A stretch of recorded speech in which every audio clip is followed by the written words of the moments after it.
Hey guys, Miss Basinki here. I am sorry that I am not at school.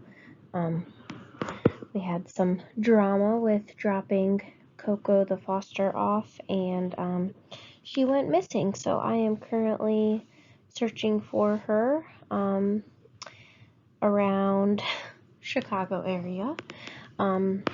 So if you pray that she is found safe and sound, hopefully in these next couple of days. So, first of all, you guys need that zero product property notes out from last Thursday. We're just going to finish those off.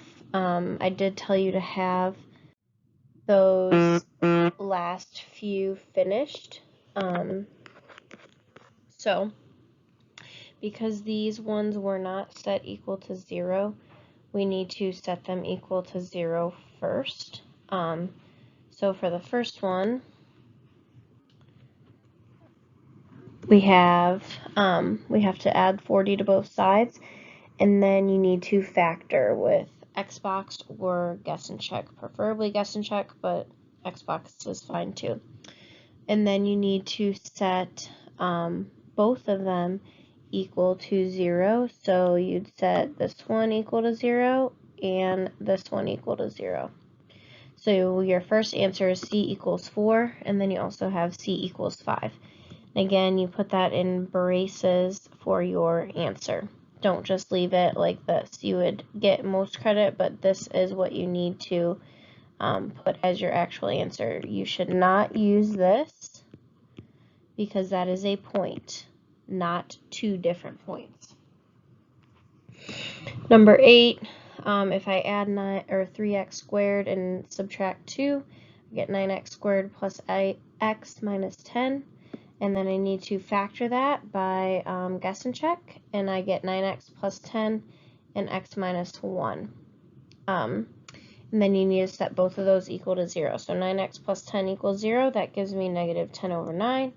And then x minus 1 equals 0 gives me x equals 1. Again, put that in a brace to show your answer. Doesn't matter what order you put it in, you could put 1 first and then negative 10 over 9 second. I will not count off points if you have that in a different order than I do. For number 9, we have 4x squared minus 36 because we need to subtract 6 from both sides. You technically could do GCF first. So if I were to divide everything by 4, I would have a 4 on the outside, and then I'd have x squared,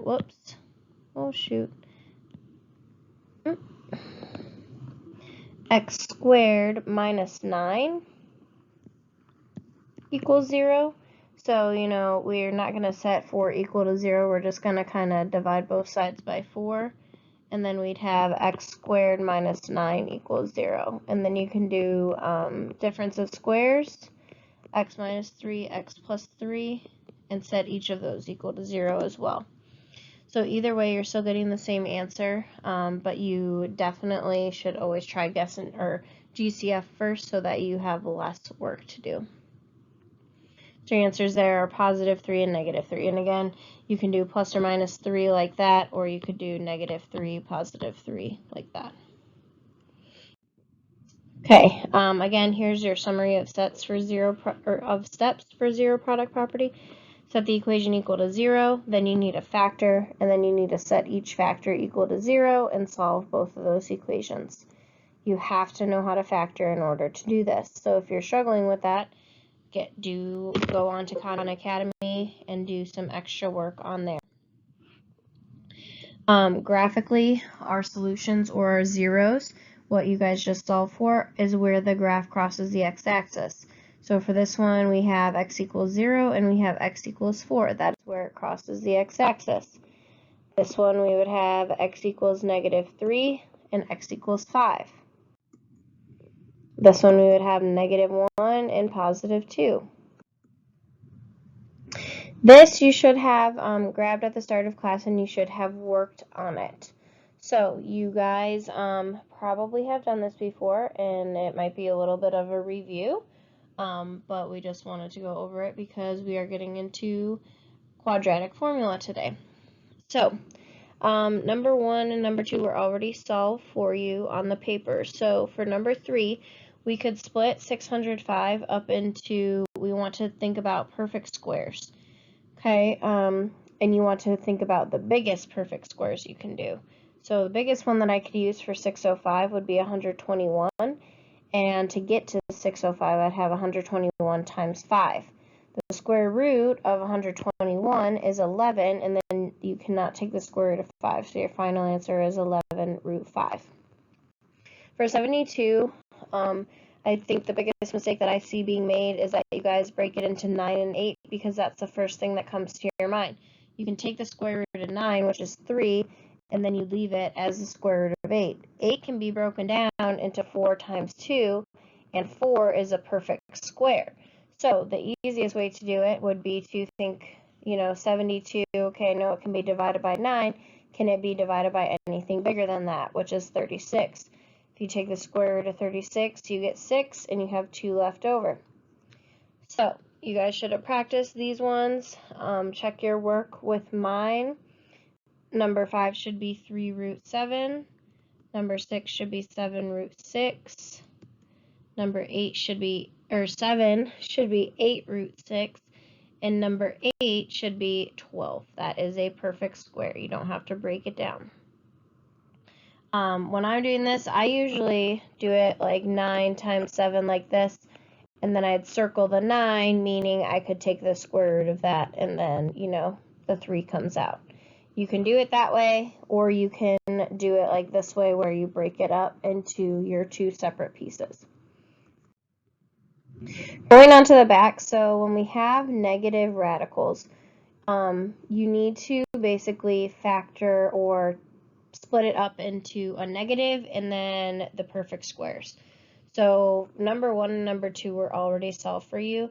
Number 3, I could break that down into the square root of -1, the square root of 49, and the square root of 5. You want to think about the biggest perfect squares that you could do. Remember that.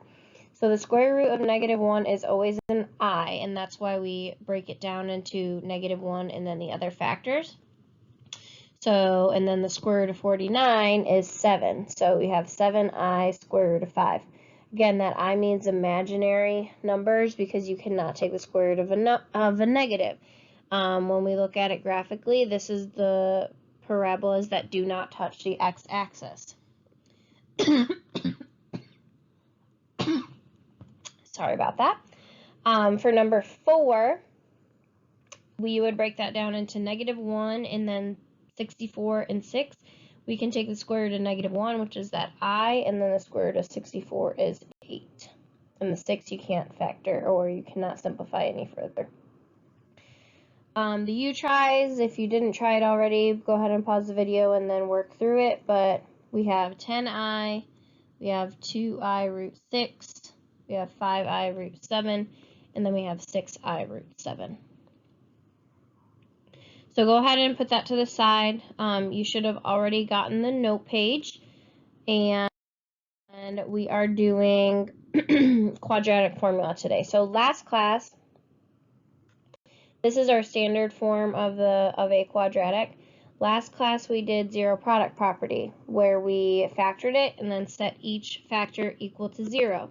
Today we are doing the quadratic formula, and miraculously, these still give us the same answer of 5 and -1. This one can be simplified to 10 over 2, which is 5, and then the other one would be simplified to -2 over 2, which would be -1. So the quadratic formula is another way to solve our quadratic equations. Again, the different kinds of solutions we can have 2 solutions where it crosses the x-axis twice. We can have 1 solution, which is a double root, and that is where it only touches it 1 time. And when we have 2 solutions, it's rational if the discriminant is a perfect square. It's irrational if it's not a perfect square. For the next one solution, it's a double root. And then the other one, it does not cross the x-axis, so that is our no real roots. Again, you cannot say no solution. You would have to say no real solution because there technically is a solution. It is just imaginary. Okay, quadratic formula is so important because some quadratics are prime, so the zero product property doesn't work. And that is like when we have guess and check and you cannot factor it. Quadratic formula actually works and you can find out your x-intercepts. Sometimes quadratics factor, so by difference of squares, guess and check, or just GCF very easily, but sometimes it can be time consuming because, you have to think of the different factors. The quadratic formula always works no matter what, as long as you are doing your math properly and not missing any negatives.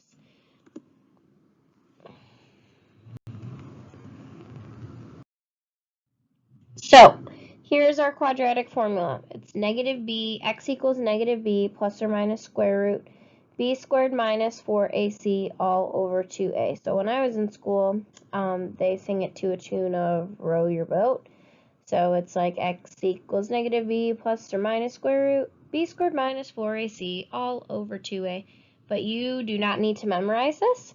When I was in school, we had to. This will be on the board for you when you go to take your test and the final. So you do not need to memorize it. And it will also be mostly on the top of your page for notes and quizzes and stuff. So, b squared minus 4ac, that is your discriminant, which we will get to in a second. Negative b over 2a is your axis of symmetry, which we learned, last week. And then the plus or minus means that you have your two solutions. So you need to calculate 2 times.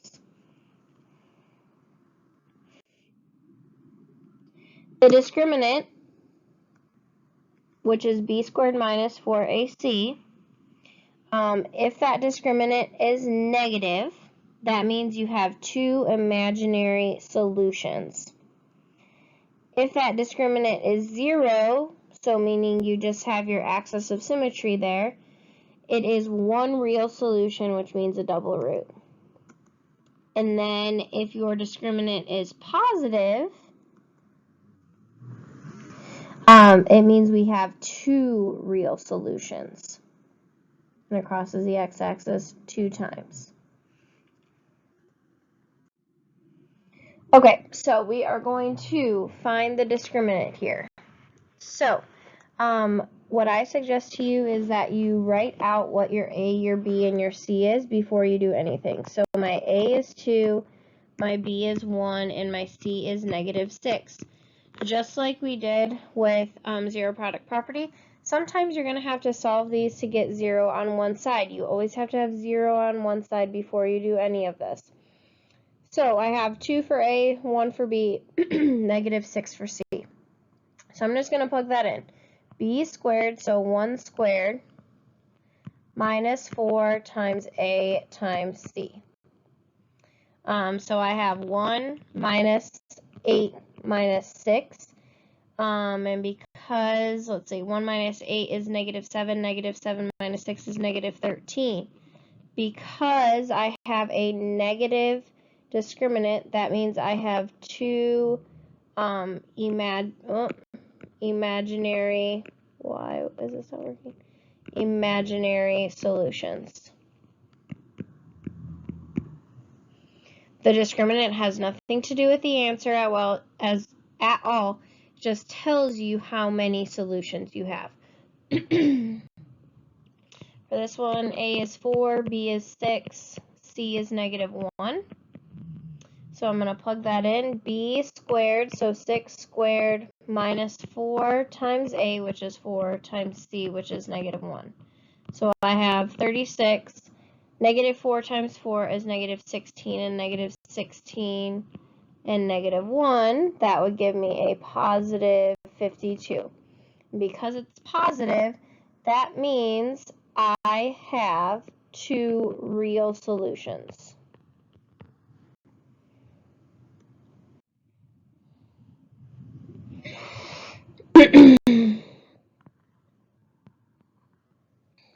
For this one, a is 2, b is -4, and c is 2.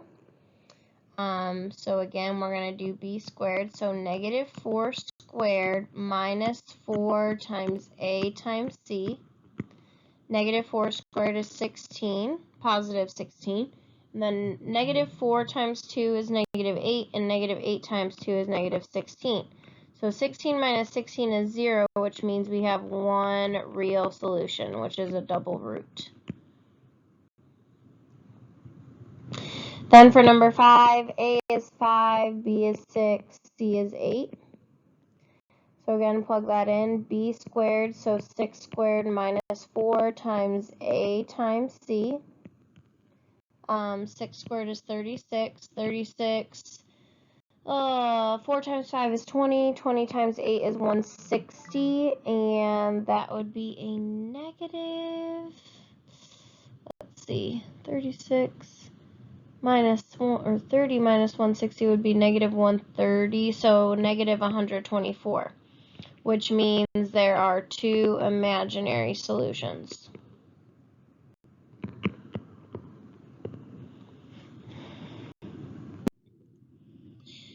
Okay, so then for this, so we are going to finish simplifying these problems, okay? Now, we want to simplify the square root before we do anything. And this might take me a second here because I don't have my good calculator, so hold on one second. We know that negative 128, because there's that negative there, we are going to have to take an I out. So we need to remember that when we are doing these types of simplifying and when we're doing the quadratic formula.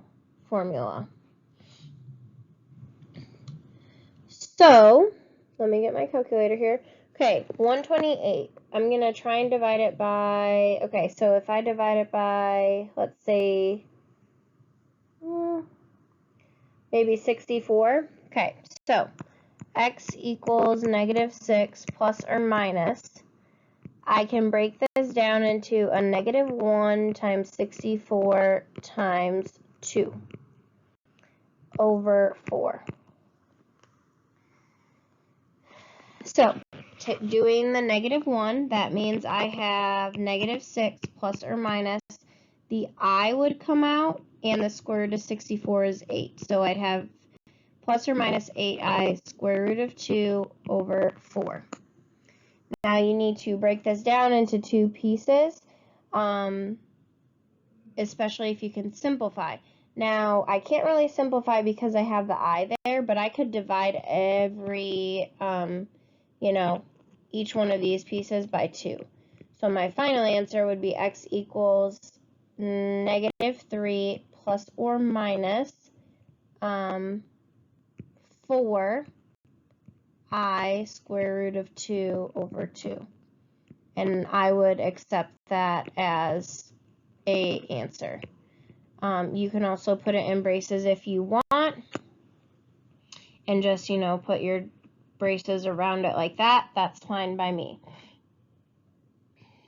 For number 6, I have x equals 12 plus or minus. Now I need to think about what I can break 324 down into. Let's see. So 324 divided by 16. No, that doesn't work. How about 9? How about 72? Nope. If I divide it by 36,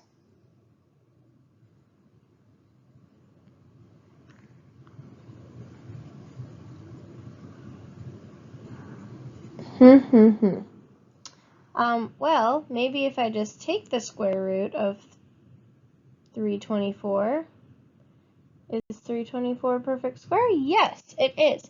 So the square root of 324 is 18. So then we can break this down into two pieces. So what I like to do is just write two separate answers here. So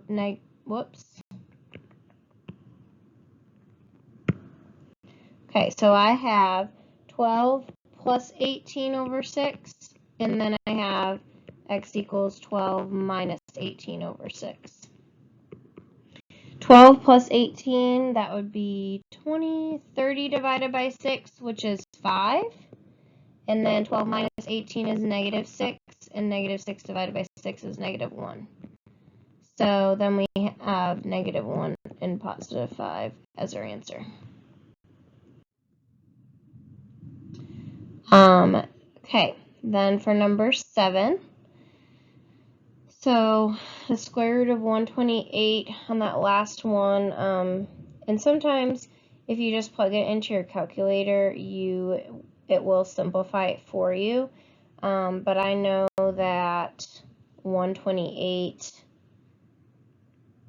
divided by 64, so if I break that down, I'd have plus or minus 64 times 2, and that gives me 128. I can take the square root of 64, which is 8, so I'd have plus or minus 8 square root of 2 over 2.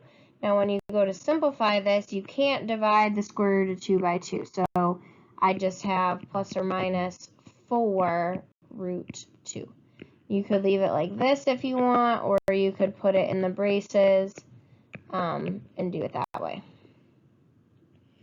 For the next one, so we have 10 plus or minus. In order to get rid of the negative, I have to do an I, and the square root of 36 is 6. So I'd have 6i over 8. And again, we could divide all of these things by 2 to simplify it. So it would be 5 plus or minus 3i over 4. And you could leave your answer like that, or you could put it in the braces.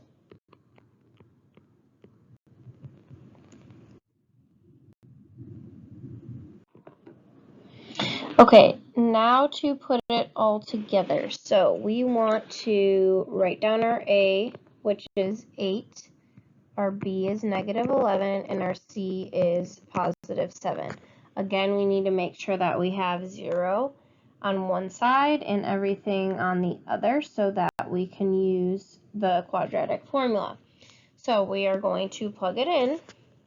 We have x equals negative b, and you need to make sure that you use parentheses here because some of you are just going to put in negative 11, but there's a negative in front of that b. So when it's a double negative, it changes to a positive. So we have negative b plus or minus the square root of b squared minus 4 times a times c.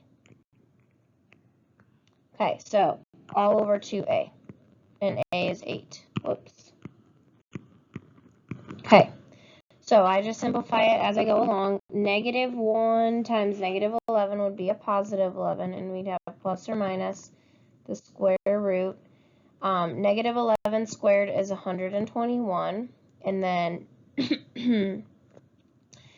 negative 4 times 8 would be negative 32. And negative 32 times 7 is negative 224. And that's all over 16. So I have 11 plus or minus. I need to do 121 minus 224. And I get negative 103 over 16. So, I know for a fact that 103 is definitely prime. There is no number that we could divide 103 by evenly that would give me a nice number. So, the only thing that I need to do here is take the I out so I don't have a negative square root. So because it's negative, I'm going to take the I out, and then I have 103 over 16. And that is it. That's all you can do. You can't simplify it any further than that. And you can leave it exactly like that if you'd like. For the next one, I have A is 3, B is 2, C is 3. So I'm going to have x equals negative b, so I just have negative 2, plus or minus square root b squared minus 4 times a times c all over 2a. Okay, so negative 2 stays out front. That's not going to change. 2 squared is 4, and then 4 minus 4 times 3 is 12, and 12 times 3 is 36. And then 2 times 3 is 6. So if I do 4 minus 36, I get negative 32. Square root of negative 32. Now I know that I could break 32 down into 16 and 2. So I have a negative 1 times a 16 times a 2 all over 6. So I can take the square root of negative 1, which is I can take the square root of 16, which is 4. So I'm going to have negative 2 plus or minus 4I root 2 over 6. And we can simplify that by dividing everything by 2. So I would have negative 1 plus or minus 2I square root of 2 over 3. And that would be your answer. So if you have a negative underneath the square root symbol, you need to take an I out.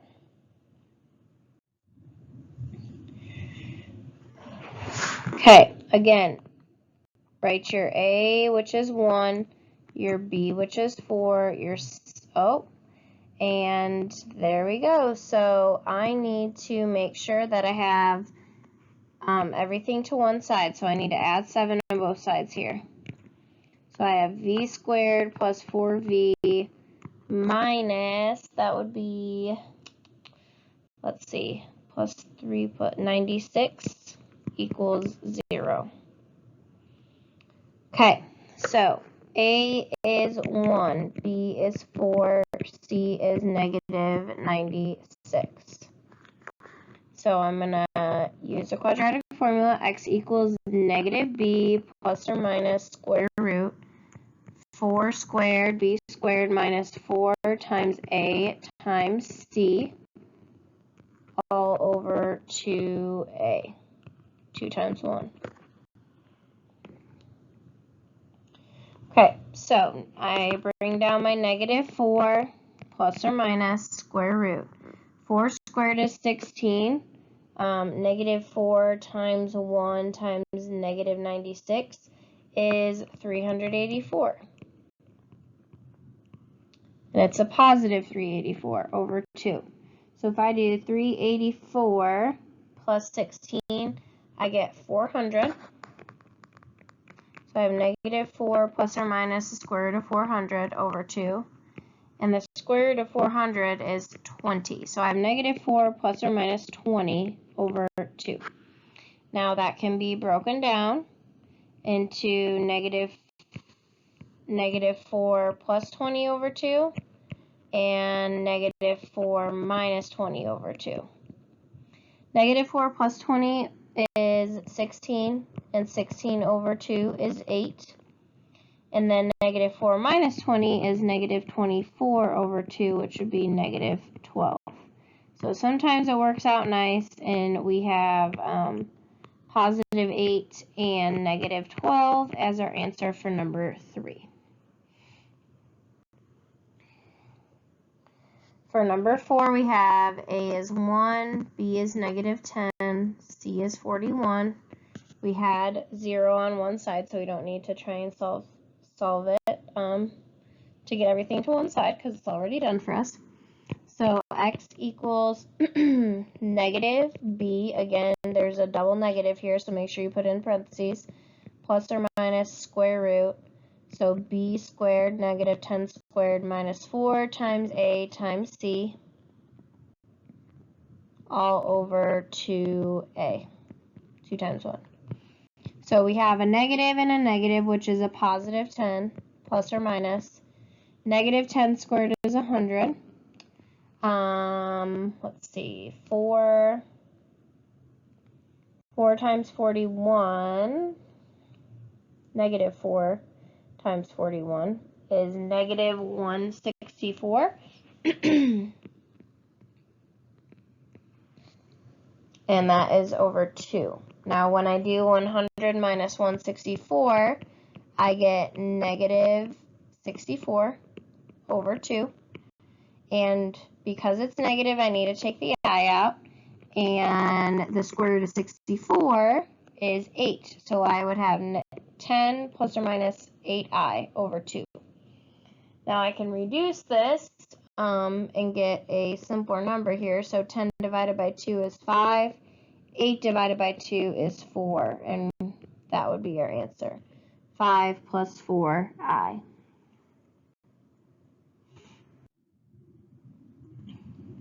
You guys try those last two.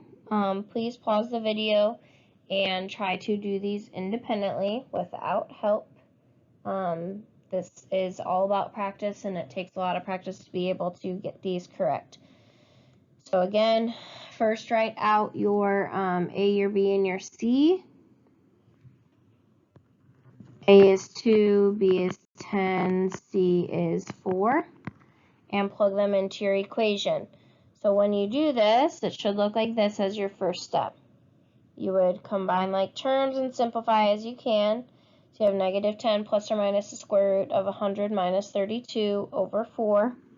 100 minus 32 is 68. So negative 10 plus or minus square root of 68 over 4. And we could break down 64 into 4 times 17. And that is where the 2 comes out in front, because you can take the square root of 4. And you could simplify that further. Divide everything by 2, so you'd have negative 5 plus or minus the square root of 17 over 2 as your final answer.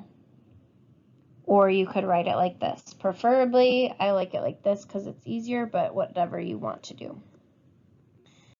For the next one, so we have 5 on this side, which means we need to subtract 5 first. So we have 4k squared plus 8k plus 5. So A is 4, B is 8, C is 5. I'm going to plug that into the quadratic formula. So it should look like this. And then when I go through it, I end up getting the square root of 64 minus 80 over 8. 64 minus 80 is negative 16. Because that's a negative, you need to take the I out. You can also take the square root of 16, which is 4. And then we can simplify this and do negative 2 plus I over 2. Or you could simplify it and do even further and say negative 1 plus or minus I over 2. Does not matter to me. Either answer would work. I would probably leave it like this, because if I put it like this, I would probably forget to put I over 2. Okay, so what if there is no B term? If there is no B term, we want to just plug in 0 for B. So A is 1, B is 0, C is 25. For this one, we need to add 50. Well, we'll do that in a second.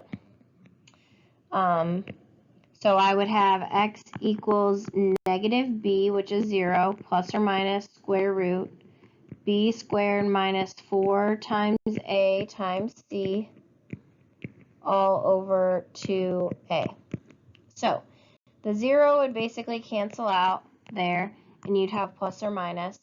0 squared is just 0, and then I'd have negative 4 times 25, which is negative 100 over 2.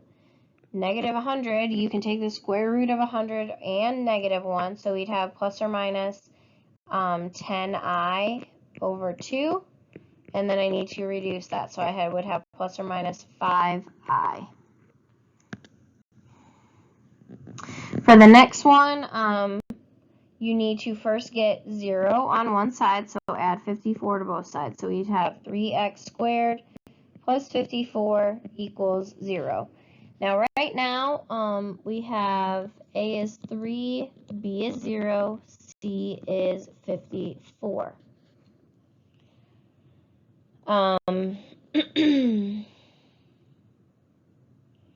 So I'd have x equals negative b, which is 0, plus or minus square root b squared minus 4 times a times c all over 2a. So the negative 0 just kind of goes away. You'd have plus or minus in front. 0 squared is just 0, and then negative 4 times 3 times 54 would be the square root of negative 648 over 6. Now I don't know. Let's see. Can I take the square root of 648? Nope. 648 divided by 64 divided by 6 would be 108. Divided by 4 would be 162. How about 81? Yes. Okay, so 648 I can break down into 81, negative 81, and 8. No, we could do one more. That would be 81 times 4. Let's see.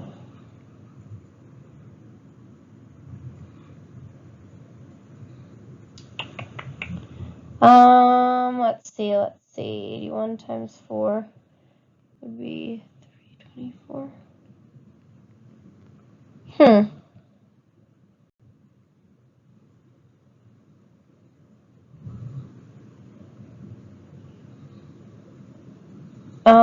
81 times 2 is 162. Can I take the square root of 162?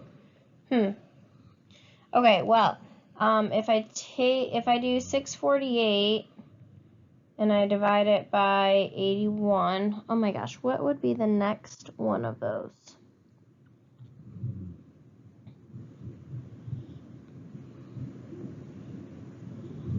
Would be 8, which means that could be divided up into 4 and 2, so 81 times 4. Sorry, guys.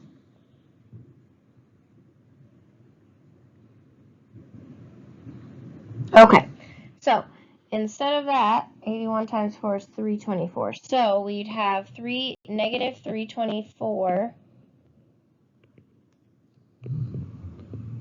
and 2. I can take the square root of negative 324, which would be an I, and an 18. So plus or minus 18i over 6, which would be plus or minus 3i. And then that is your final answer. So that is it. If you have any questions, feel free to email me. I can't promise you that I will answer it. I won't be here tomorrow either. I hope you guys have a good Thanksgiving. You need to pick up the homework after you are done with the notes. It is just a half sheet, front and back. There's 8 questions on it, and if you finish it, please turn that into the bin. If you finish everything, please go and complete all of your missing work so that you are ready to get back on track when we get back to school. Bye guys, have a great day, have a great Thanksgiving.